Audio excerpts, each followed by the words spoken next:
I think swimming is one of those where you're lucky you kind of stick with it. Yeah, just don't think too much. Go, just swim. Here we go with heat number 2 then. We've got India, Korea, Uzbekistan. We also have the NPA as well, which is all the athletes from around the world that can't go under certain flags come under the banner of the Para Games and the Paralympics. Vietnam is being represented, Hong Kong and New Zealand. So, silver medal in the 100-meter breaststrokes in the Olympics for Arten Isaev in lane number 5. He'll be one of the ones to watch, as will lane number 1, which is Lee In-kuk, the 29-year-old Korean with 3 Olympics under his belt. He managed to get gold in Rio in the 100-meter backstroke. Is this going to be just a warm-up event for him? He's an S14 category athlete as well. There is very, very, very differing categories throughout this race here. Wilmot, the New Zealander, in lane number 8 as well, the 20-year-old, finished 6th in the World Championships in the final of the breaststroke 100 metres. So again, another breaststroker which we'll be seeing throughout this 3-day period. That's a unique way of getting into the pool by Nguyen. I think we see a lot of swimmers choosing either diving or starting from the water.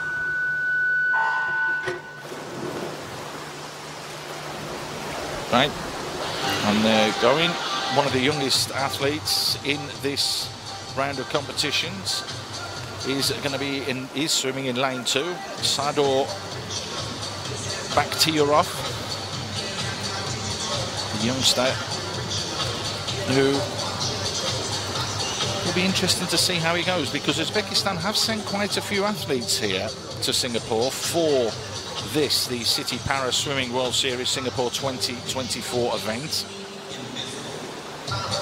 Over there in lane 1, though, it is Lee In-kuk, the 29-year-old, who's looking very strong, as is lane 4, Bolotov, Egor Bolotov, the Uzbek swimmer.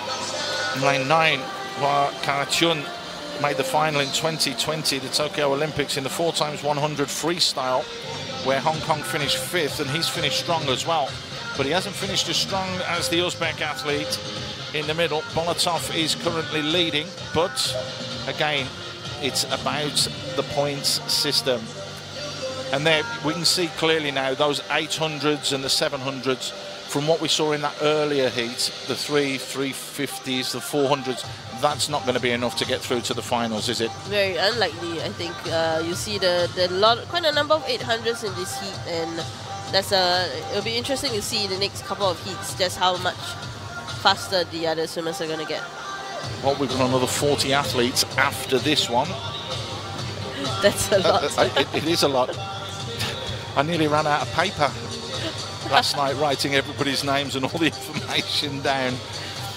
If this heat has that many 800s, I think it just shows just how much more difficult it's going to get for the swimmers to get into the finals tonight. And that's very strong, but we've got to across the board. We've got an S14 in Lee In-kuk. You know, you turn around, we've got an S10 in Isaev in lane number 5, who won it.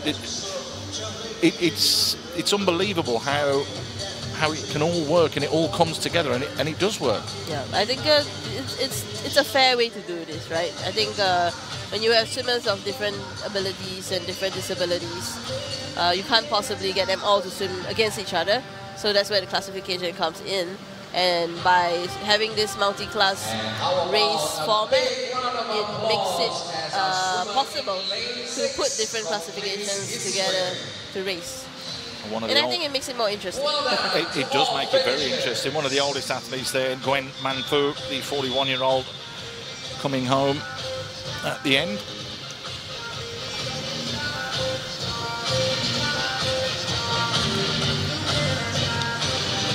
So, the confirmation, it was the Uzbek.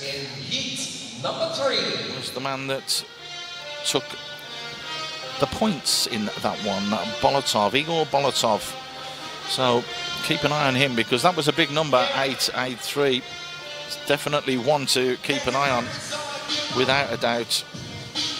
That's a good number. That's the biggest number we've seen so far this morning in any of the heats with any of the athletes.